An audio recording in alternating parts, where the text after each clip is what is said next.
next presentation is conversational search with large language models. My name is Andrei Lopatenko. Currently, I'm director at Neuron 7 AI.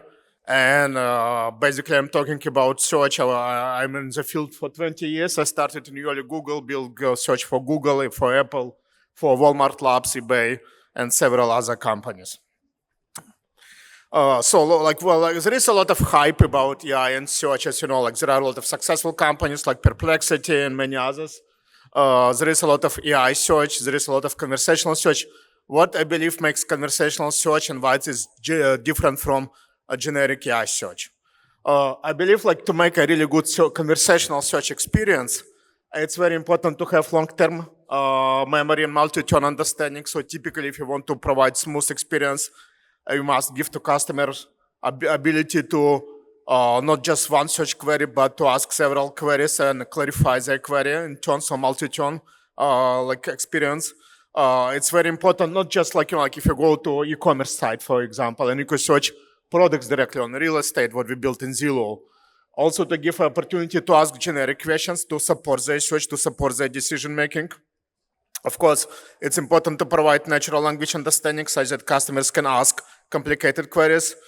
Search is not only reactive, it's proactive. It's not only gives you answers, it's also asks you questions, helping you to go to yourself, to resolve your goal. And it's task solving ability. Typically, people now from search, they don't expect such that you just ask query and get results. Actually, you can describe much higher level, for example, what in Zillow we built. If you're looking to get a loan, it's not just you're not just looking for a loan officer. You may ask a generic questions I want to finance my house. What should I do? And system help you through define multiple different steps, financial planning, but also to find your loan officer and the best loan option for you and so on. What is search engine trends? If you look what's happening in big search companies, including Google, Bing, Perplexity, many other. So typically before our industry was focused on one query results. Of course, there were some conversational practices, but not that much. Was very much optimized for high performance. You want to process 1 million queries per second because you have millions of users, billions of users sometimes. You want to give answer within several hundred milliseconds. And now people understand that search can solve much more complicated problems. It can provide deep understanding of queries. It can provide more relevant results. It can support a complex multi-step task, not just answering current question. It can provide richer context information, and people are willing to tolerate little longer time to get all this better search experience. Of course, when you ask basic question, you still expect result very fast. But what we see now, people, especially a lot of searches for vertical domains, when you want to find better house for real estate, right? You can wait several more seconds if it will save you a lot of time doing touring of houses. And for many other domains, the same. So people can tolerate now latency, delay to getting much better results and much better experience.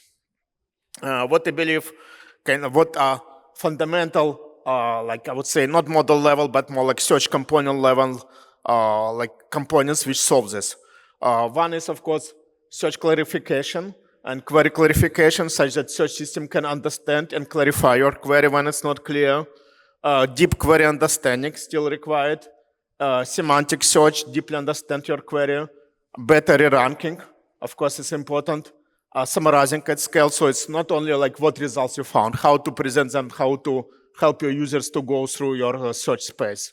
Answering complex questions becomes important, not just direct, you're coming to e-commerce site, you're not only asking, I'm looking for lawn mowing. You ask I want to care about my garden. What things should I buy, right?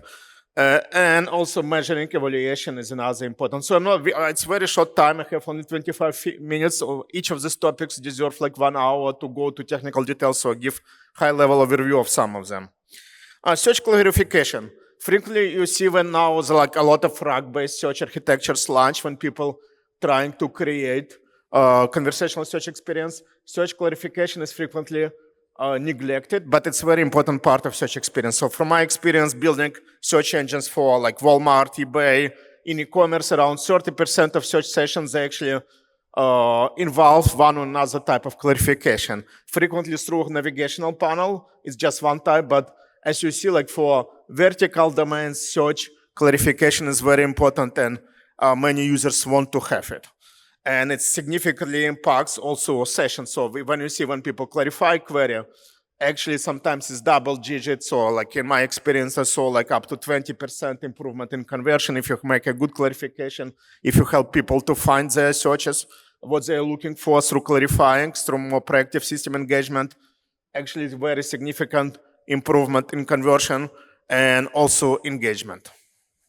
So search clarification is not something to be neglected.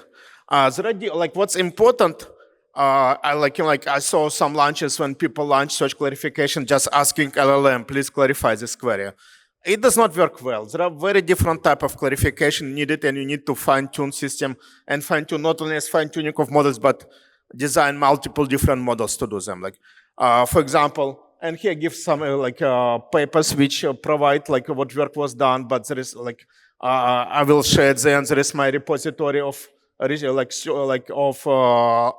generative AI and LLM for search and personalization and discovery systems. You can find more sources there.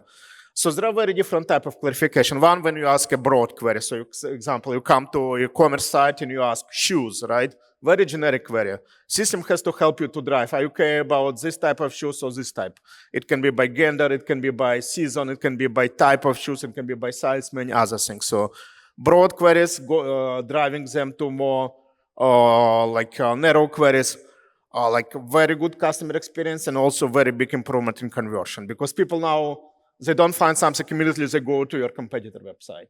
Multi-intent queries. There are queries which have multiple different intents, and I saw this in every domain. Like, would you do real estate search? Would you do e-commerce search?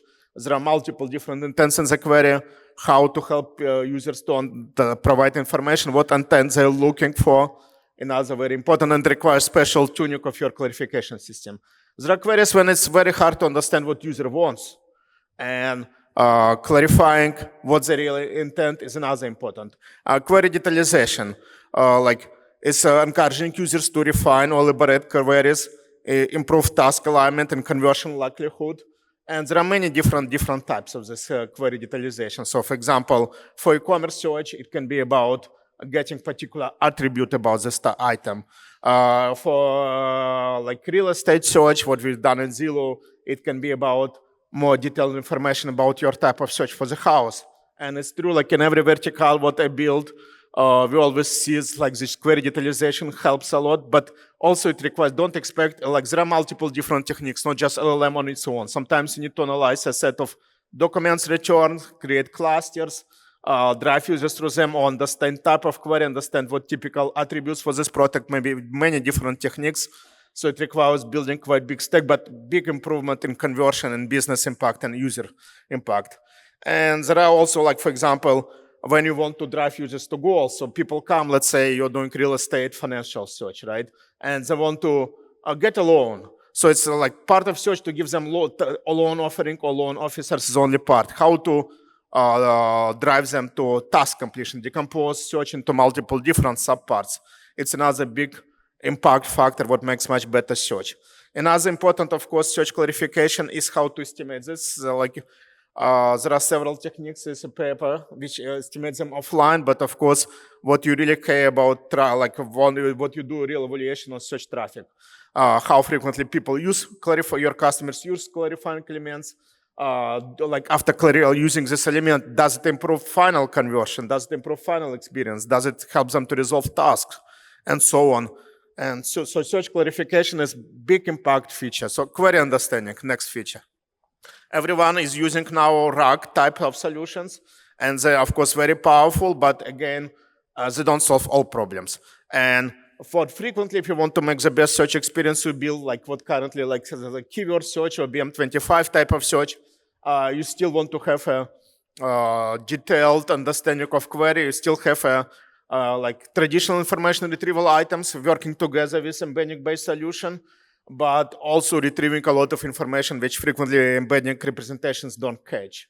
And even if your search is based on embedding representations, embedding don't typically they catch very well textual relevance factors, but they don't catch like other factors which are important to improve customer satisfaction, customer conversion. Like for example, if you're building e-commerce search and people looking for, let's say, mobile phones, they're looking for recently released items, not just any mobile phones from textual relevance. If they're looking for pillows or furniture, they don't care much about recency, right? And query understanding catch these multiple dimensions which go beyond textual relevance.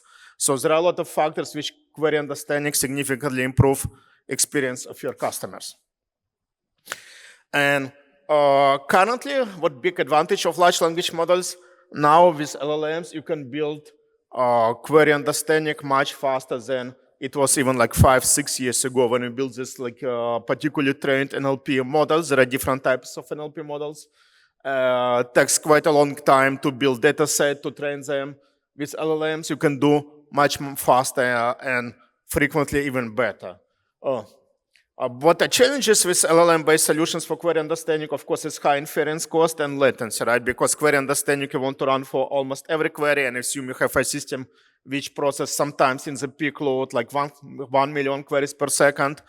And of course, users expect very fast reply to the answer. So that's why LLM creates some challenges.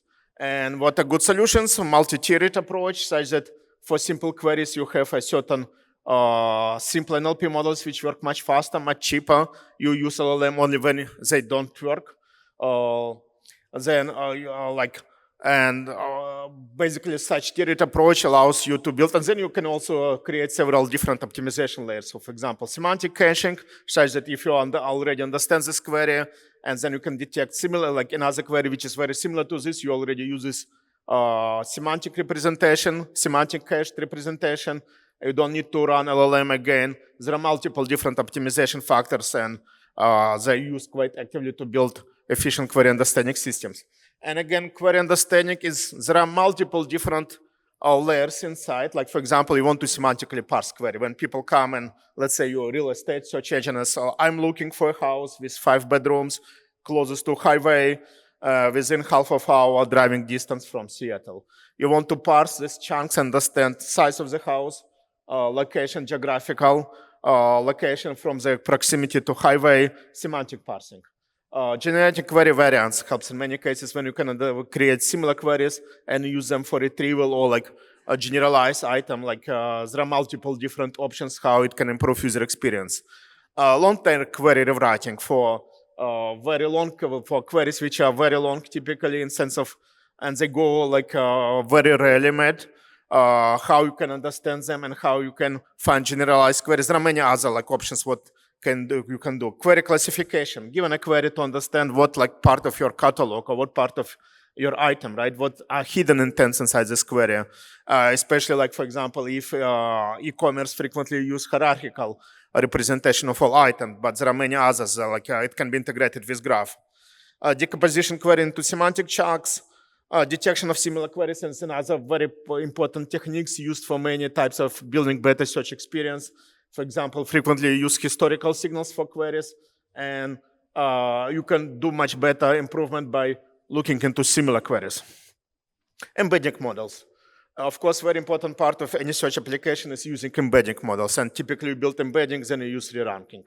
There are a lot of embedding models on the market, you can use them. What I found, frequently they're not enough. There are a lot of leaderboards, right, and they're good for generic, like there are several big benchmarks, but once you go to your particular, is it real estate, e-commerce, what we're doing in Neuron 7, service resolution search, of course, generic models don't catch all particularities of your search requirements.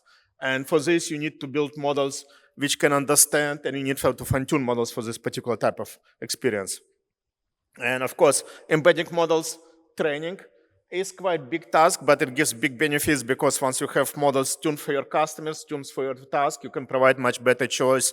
And what I found from my experience is fine-tuning of embedding models is quite strategic improvements, which gives you much, because you have multiple competitors in any business. Everyone can use open source models, but fine-tuned models is something which can search like your task, and they can give a very significant advantage over competitors. So there are a lot of choices, on the selection of embedding models, on training them. It depends, and there are multiple different type of embeddings. Do you want to use them for retrieval, for classification? Sometimes you need to have fine-tune multiple different models for different tasks, but all of them important for search, and all of them give a quite big boost for your improvement. Proper model very important to start from. Select a correct loss functions. There are plenty of them if you look into sentence transformers, and there are good libraries supporting this. Sometimes you have to write on top of this, but like sentence transformer is good library. And again, there is a big selection of embedding models on the market. Some of them on the cloud, some of them open source.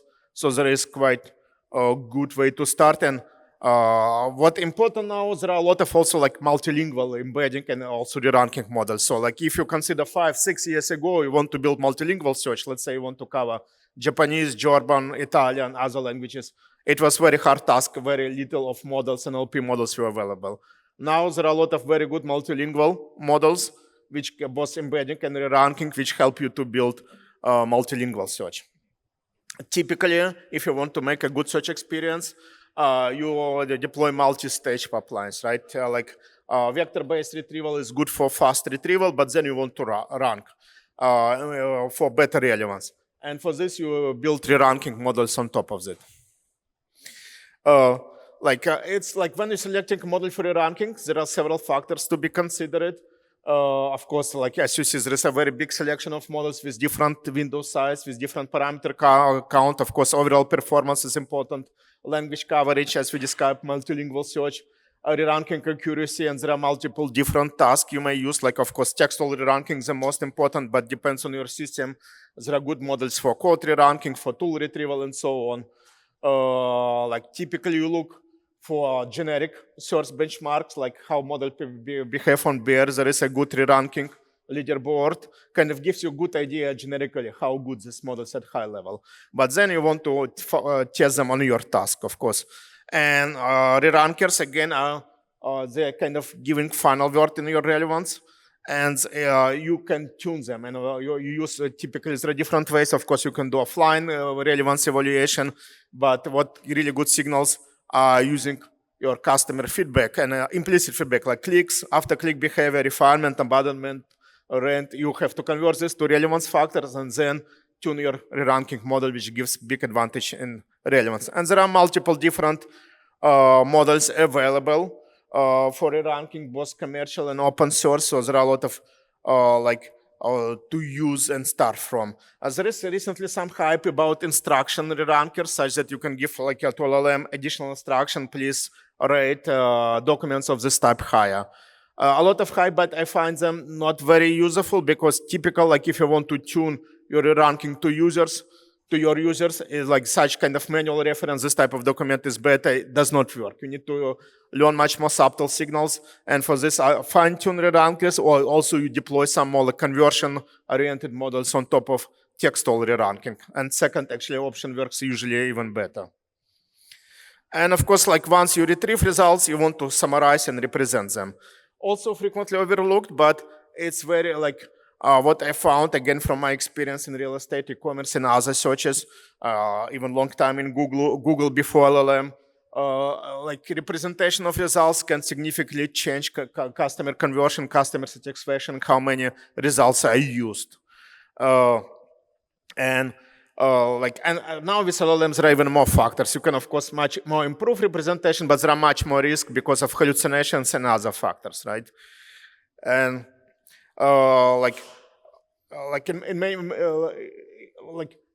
typically there are different things you can do here, right? One is, of course, representing information what you retrieved from your search-based index. But frequently to create a good results is not enough. You have to integrate with external sources. For example, in real estate, you can retrieve information about houses, but then you want to enter information about locations to present this better information because locations is very important for customers.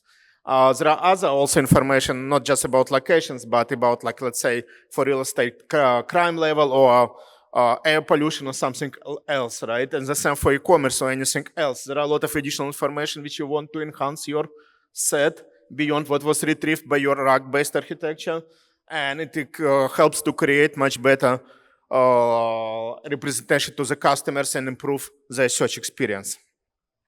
And there are multiple different techniques. Like, for example, you can integrate, there are a lot of good techniques about when you create hierarchical level of chunks. One is used for, like, when you do rank-based retrieval, you use low-level chunks to define most relevant documents. And the narrow chunks are the better, but they're not good. Actually, small narrow chunks are not good for generalization. You want to extend them with high information to provide more information to present results to the customer. There are different techniques here. And like, for example, graph rags, there is when you want to create more generic representation of information using rag-based approaches and then you, retrieve information. Of course, you want to have a summarization focused to satisfy for this query focus summarization. There are like tree organized retrieval when you create a hierarchy of chunks and you use them. And there is a very good survey of different techniques how to create this type of representations. Very important, of course, once you use LLMs to create representation, hallucinations arise. Right? I found them even for very narrow task when you have very detailed prompt and very clear query and very clear documents, right? Even at that stage, not just some big like solving task, but very narrow generalization task like summarization. Even when you ask LLM summarize, frequently just simply summarize, hallucinations arise. And for some type of experience, it can mean really bad customer experience. Think about like maybe generic e-commerce search is kind of tolerable, but if LLM change price of item, not good, right? Or for financial search, if it invents some facts which can make incorrect decision, help you to influence you to make incorrect decision.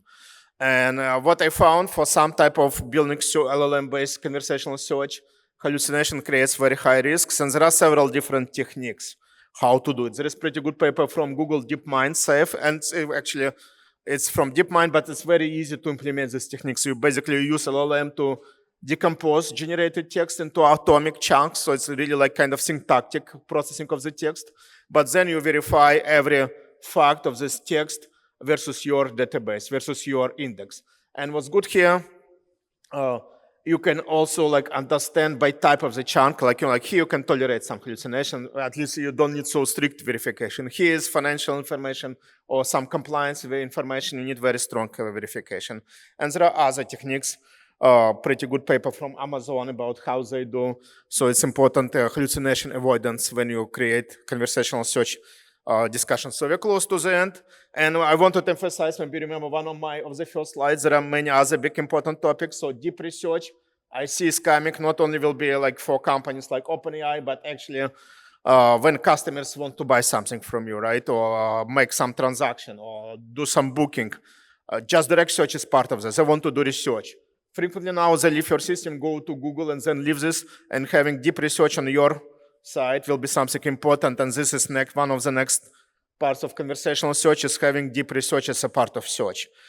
Search integrated into transactional experience. Typically now all search engines are on top of transactional experiences, but certainly you want to search like a company help you at every step of your transactional journey. And multimodal context understanding. Now it's very easy to process text, image, voice, many other data, and use them for your search experience to significantly improve your topic. And I wanted to recommend, so like I have two compendiums where I collect a lot of data and survey them. There is a lot of papers. One is about using LLM for search recommender personalization engine, and another for LLM evaluation. Yes, thank you very much. I think we have 1 minute for questions.